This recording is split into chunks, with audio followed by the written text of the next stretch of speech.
A palavra da Bíblia, a palavra de Deus, como está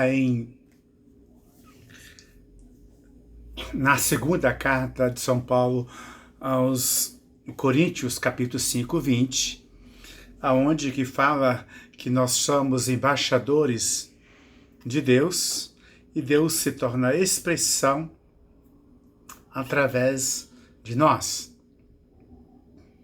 Dito isto, então, o crente, o convertido, compromissado, a moda dos santos é a expressão de Deus no mundo, na atitude, de forma que a palavra de Deus se torna uma luz nas sombras da vida. Tem um lado da vida da gente que é de sombra, que é de segurança, de incerteza, às vezes de mágoa, de ressentimento, enfim. Ou então, lado sombrio, difícil, escuridão para a vida do povo, quando tem violência, quando tem mortes, sabe, que poderiam ser evitadas. Todas essas questões da vida real é para ser, então, se traduzir em uma, digamos assim, transformando a vida, a realidade pela fé, traduzindo, transformando a provação em esperança, como disse também aos Romanos, capítulo 5, versículo 5, não é? Porque na provação que nós passamos por uma, digamos, uma purificação. É na provação que vem a esperança, porque o Espírito Santo nos foi dado em nossos corações. Então aí se torna uma luz, a sombra da vida da gente é para ser iluminada com a luz divina, com a lei divina iluminando a lei que seguimos, o que criamos, as normas da vida. Porque a palavra acolhida no coração, na alma humana, para as pessoas sensíveis, que escutam, que sentem os passos de Deus na realidade cotidiana, no mundo real, isso é próprio dos santos. Essa pessoa promove coisas boas, boas notícias, promove a humanização, sobretudo dando testemunho, criando projetos, sendo uma liderança, digamos, equilibrada, justa, capaz, que tem virtude, que tem coragem, que tem também confiança nas pessoas, para as pessoas se unirem em torno de trabalhar, no torno de servir, para que o mundo possa ser muito mais humano, mais justo. De forma que pela palavra e pelo testemunho dos apóstolos, Deus se revela ao coração humano, ao interior humano, para que o humano possa servir, praticar, ter prática. E na prática do serviço, digamos, efetivamente, em favor da vida. Conheci a Arquidiocese de São Paulo num período que tinha as dimensões de pastorais na igreja, a dimensão do trabalho, dimensão da pastoral da saúde, dimensão do testemunho, dimensão da transformação social, que é a dimensão profética. Então, cada dimensão profética inserida no meio do mundo do trabalho, no meio da pastoral operária, na JOC, na JUC, na juventude, quer dizer, então tinha prática. Então, diante da prática, pela fé no mundo, não é? No mundo, aí no mundo aonde que a gente possa estar. No caso da Arquidiocese, aqui de São Paulo, um grande período, teve esta mensagem que unia os corações, o testemunho o testemunho em favor da vida chega longe. E chega longe e a palavra se torna uma mensagem viva. Isso foi muito próprio dos profetas. Pegam vocês na Bíblia, o profeta Amós era vaqueiro. Deus tirou da vaca, de cuidador de rebanho, do meio dos animais, das vacas, digamos, e passou a ser pregador, pronunciador, de um jeito simples, humilde, mas corajoso, inspirado, falando, não é, a vontade de Deus, a boa nova de Deus para as pessoas sem esperança, desesperançadas, pessoas abatidas, pessoas desmotivadas. Então, de forma que a palavra de Deus é viva.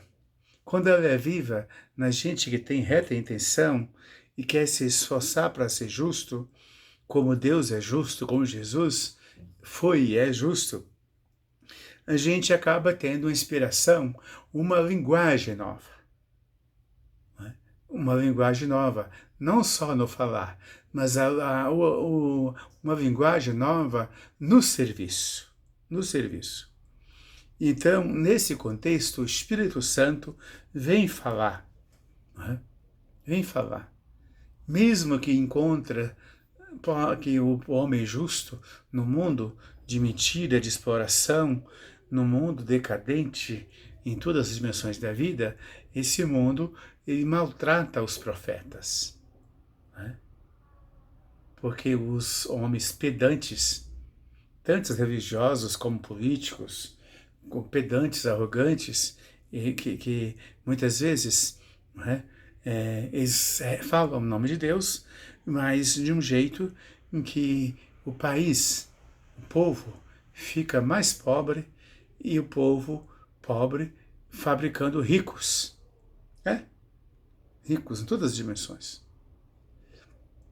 E fala em nome de Deus em todo lugar. Nesse contexto, em Mateus capítulo 10, 19 e 20, capítulo 10, versículos 19 e 20, Jesus disse aos seus discípulos: eu envio vocês para o meio de lobos. Vocês não vão se preocupar quando vocês forem presos, interrogados por causa do Evangelho, por causa da Boa Nova. Quem vai falar na boca de vocês é o Espírito Santo. Não tenha medo. Tenham coragem. Não tenham medo. Tenham coragem que o Espírito Santo vai inspirar cada um de vocês. Nesse aspecto aí, o mundo de hoje é muito comum. Hoje no Brasil, aqui em janeiro de 2020,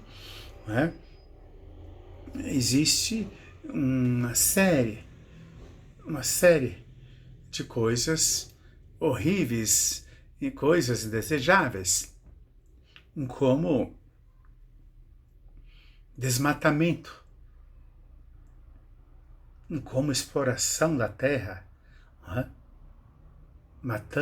tirando as matas, ameaçando o futuro do planeta, a nossa respiração, a nossa vida.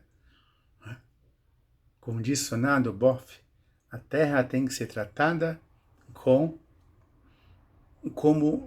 a opção da igreja, a opção do evangelho pelos pobres. A terra está ficando pobre porque o homem está sugando. E geralmente o mundo muito rico porque explora quem é pobre e explora também o solo, a terra, os minérios, enfim. Então precisa da gente ter uma leitura profética da Bíblia e também uma leitura real, à luz da fé, à luz da inspiração do Espírito Santo, desta realidade. Aí, neste contexto, o Papa Francisco é muito presente neste Evangelho. E Deus, o Espírito Santo, lhe dá inspiração. Eu vi uma frase na mídia social, que acredito ser dele, que está dito, que a terra é um presente que Deus nos deu. Por que Deus nos deu este presente? Porque somos amados por Deus. Que bonito. A pessoa recebe um presente da pessoa amada. Então, cuidar, receber com carinho e cuidar. Isso é um jeito que exige muita sabedoria, muita coragem, muito conhecimento mesmo, tanto de Deus como das entranhas do mecanismo de acumulação de riqueza. Riqueza extraída do mar, riqueza extraída da terra, dos minérios e também da mata. Então, veja bem, nesse sentido de você ser profeta, de anunciar a boa nova e denunciar as causas de morte, traz perseguição, traz insatisfação.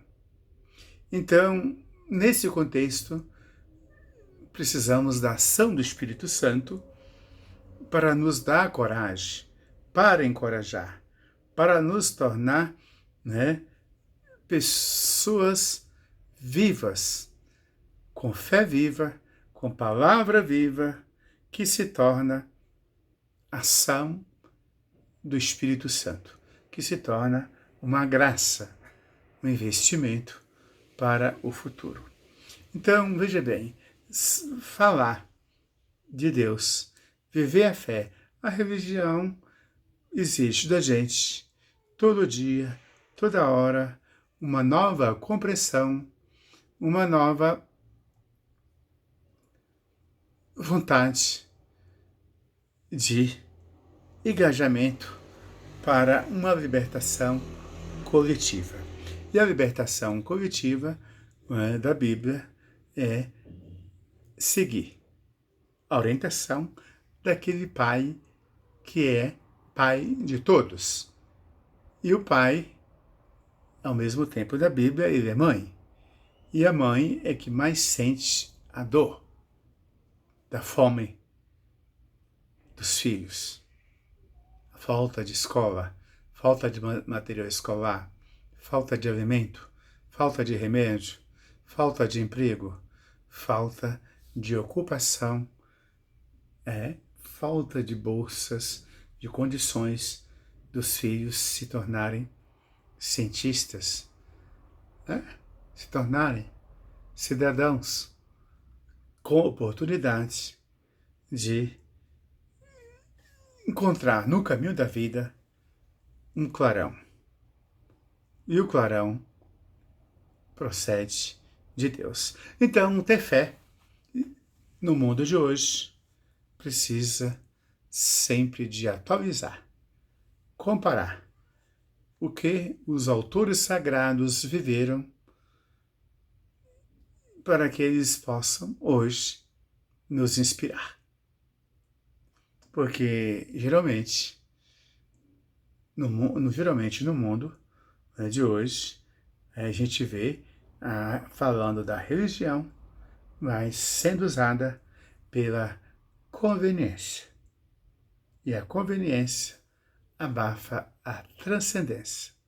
A conveniência atrasa os passos da salvação que Deus encarregou a Moisés, os profetas, e também a Sansão. Cada um de nós precisa ser um Sansão, porque o mal parece ser maior, mas não é. O bem é maior. E o bem bíblico vai nos curar desse mal que está impregnado em todo lugar. Continua você esta reflexão e não tenha medo, de sentir os passos de Deus chamando você para segui-lo no caminho de então.